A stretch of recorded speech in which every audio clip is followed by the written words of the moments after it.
J'ai appris le ministère aux côtés d'un homme qui m'a appris l'éthique ministérielle. Il est auprès du Seigneur, fait Jacques-André Vernon. Je me retrouve dans son bureau un jour de 2003. Un homme vient avec une offrande de 50 000 $ pour l'église. Et puis, il donne 500 $ à mon pasteur. Il dit, 50 000, Dieu m'a demandé de donner par rapport à l'appel que vous avez lancé, la mission et tout ce que vous voudriez faire. Mais ces 500, c'est pour toi. Il s'est mis à gratter la tête. Mais Dalo, je ne l'avais pas prévu, puisqu'il est là. Il a cherché un 100 $, il m'a donné. Et le feu Jacques-André Vernon m'a regardé et dit, Dalo, si tu veux durer dans le ministère, voilà comment tu dois te comporter. 13 ans après, je me retrouve moi-même pasteur. Et on lance un appel de fonds pour acheter la parcelle où il y a l'église que dirige le pasteur Atoms aujourd'hui, 340 000 $. Une femme avait souscrit pour 15 000 $. Et puis elle toque au bureau ce jour-là. Elle entre et dit, pasteur, j'avais souscrit pour 15 000 $, mais j'ai 5 000 $ pour l'achat du terrain. Et puis j'ai aussi 500 $ pour toi.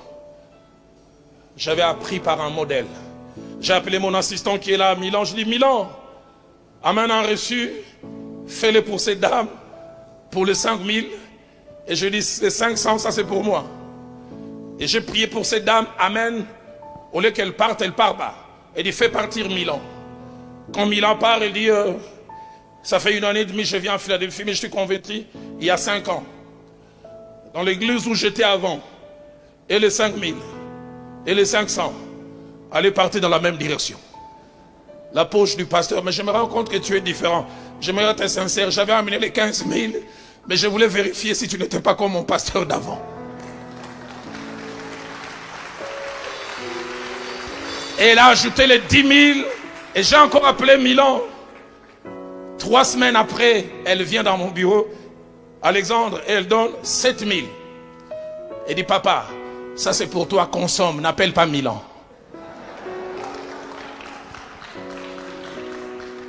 Mon pasteur, le fait Jacques-André Vernon, disait que la conscience, c'est cet aiguillon qui nous pique quand nous voulons aller au-delà de ce que Dieu permet, ou nous sommes en train de vouloir le faire. Il ajoute encore, la conscience est un signal d'alarme qui nous met mal à l'aise quand nous voulons franchir les limites établies par Dieu. J'ouvre une parenthèse pour dire 4 choses rapidement attachées à la conscience. La première, c'est que la conscience travaille avec le Saint-Esprit, soit pour nous approuver ou soit pour nous reprocher. Dans Romains chapitre 9, au verset 1er, l'apôtre dit, j'ai dit la vérité, je ne mens point. Ma conscience m'en rend témoignage par le Saint-Esprit. Combien c'est merveilleux d'être en accord avec sa conscience. Toujours l'apôtre Paul, il dira dans 2 Corinthiens chapitre 1, verset 12, il dit, ce qui fait notre gloire, c'est ce témoignage de notre conscience, que nous sommes conduits dans ce monde, et surtout à votre égard, avec sainteté et pureté devant Dieu. Deuxième chose, attachée à la conscience, elle n'a qu'une façon et une seule façon de fonctionner. Elle nous met mal à l'aise, mais elle nous laisse décider. La conscience nous dérange. Tu es dans cette chambre d'hôtel en voyage, tu es en train de zapper, tu tombes sur une chaîne pornographique. C'est la conscience qui commence à te déranger, mais la conscience ne viendra jamais prendre la télécommande. La conscience te dérange, tu fais dire, hé Roland, ça c'est pas pour toi. Dans 1 Samuel chapitre 24 verset 6, de manière imagée, la Bible nous parle d'une conscience qui travaille. Après que David ait coupé les pans du vêtement de Saül, la Bible dit, son cœur s'est mis à battre. Seigneur, donne-moi un cœur qui bat toujours, qui me dérange. Troisième chose, attachée à la conscience, dans sa façon de fonctionner, dans les temps, elle opère de 2 manières. La première, plus elle nous parle, plus nous l'écoutons, plus elle continuera à parler. J'aimerais le répéter, plus elle nous parle, plus on l'écoute, plus elle continuera à parler. La deuxième manière, plus elle nous parle, moins nous l'écoutons, moins elle va parler, jusqu'à finir par se taire. Et vous atteindrez un niveau, vous faites le mal, vous ne sentez plus rien du tout. Un jeune assistant me relate cette histoire. C'était vers les années 94-95 à Kinshasa. C'est à l'époque où il y avait le Mercedes Pharaon. La première Mercedes arrive à Kinshasa. Et il dit, il descend avec son pasteur. Et son pasteur regarde ce véhicule. Oh, ça c'est pas un véhicule habituellement dans notre parking. Et il dit à son assistant, avant la fin des cultes, ça va devenir mien. Le jeune homme ne comprenait pas. Le pasteur monte juste avant de prêcher et dit, ainsi dit l'Éternel. La personne à qui appartenait cette Mercedes semaine n'était qu'un point de passage. Il y a des ainsi dit l'Éternel, Dieu n'est pas dedans. Et il me fait rire. Il semble que c'était une dame qui priait ailleurs, mais qui ce jour-là, parce qu'elle était en retard, elle a dû s'arrêter à l'église. Il semble que la dame est sortie, elle a démarré la voiture en disant, Seigneur, si tu as besoin de véhicule, suis-moi à la maison.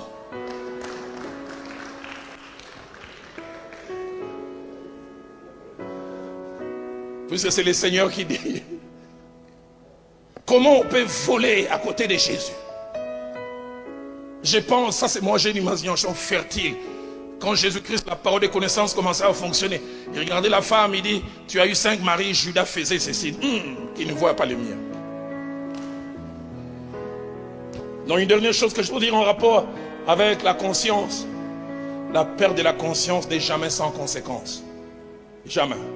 En Timothée 1er, verset 19 à 20, l'apôtre Paul donne ses précieux conseils à son fils dans la foi. Il dit, combat les bons combats, en gardant une bonne conscience. Et il termine en ajoutant, quelques-uns l'ont perdu, et ils ont fait naufrage quant à la foi.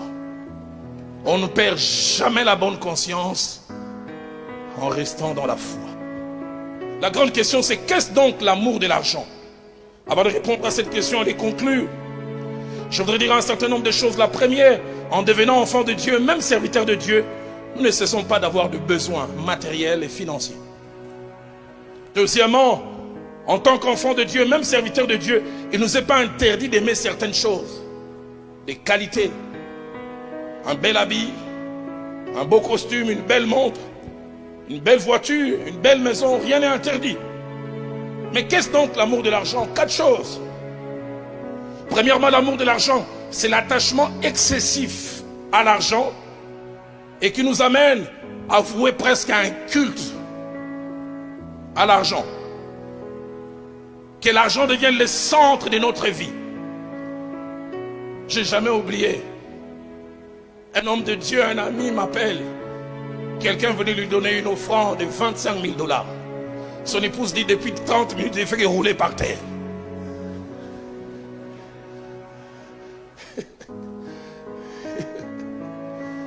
Colossiens chapitre 3 verset 5 parle de la cupidité ou de l'amour de l'argent comme de l'idolâtrie. Deuxième réponse, qu'est-ce donc l'amour de l'argent? C'est avoir son bonheur, sa quiétude et sa paix liée à la présence ou à l'absence de l'argent. Quand tu as péché, tu n'as pas l'air aussi triste. Mais quand tu manques l'argent, même les aveugles voient ta tristesse. Tu es abattu à un niveau. Et troisièmement, l'amour de l'argent, c'est avoir des dispositions à utiliser n'importe quel moyen et n'importe quelle méthode, même contraire à la volonté de Dieu, pour avoir de l'argent. Aujourd'hui, c'est la manipulation et toutes sortes de choses pourvu qu'on puisse avoir. Disposition à utiliser n'importe quel moyen et quelle méthode, même contraire à la volonté de Dieu. Quatrième et dernière chose, attaché à l'amour de l'argent, n'avoir que l'argent comme finalité pour le ministère. Ça fait 33 ans que je sers le Seigneur. J'ai appris le ministère aux côtés d'un homme qui m'a discipliné. En 2005, je suis invité par une église en Afrique du Sud. Le pasteur m'a dit, paye les billets, je vais te rembourser. Une grande église. Je paye les billets. Je prêche durant 3 jours. Et en plus, le 3e jour, il lance une offrande en mon nom. Et j'ai vu comment les gens affluaient. Et le lundi, il va me déposer à l'aéroport, j'étais avec mon épouse. On veut prendre l'avion, Viviane me demande, Roland, est-ce qu'il t'a donné quelque chose? Je dis non, il a oublié. Mais Roland, est-ce que tu ne vas pas lui rappeler? J'ai dit là où j'ai appris les ministères, je ne rappelle pas. Mais on a engagé notre argent, j'ai dit, j'ai appris avec Dieu, je peux travailler à Abidjan, Dieu peut me payer à Daloa. Je peux s'aimer à Abidjan et Dieu va aller me faire du bien même à Kinshasa.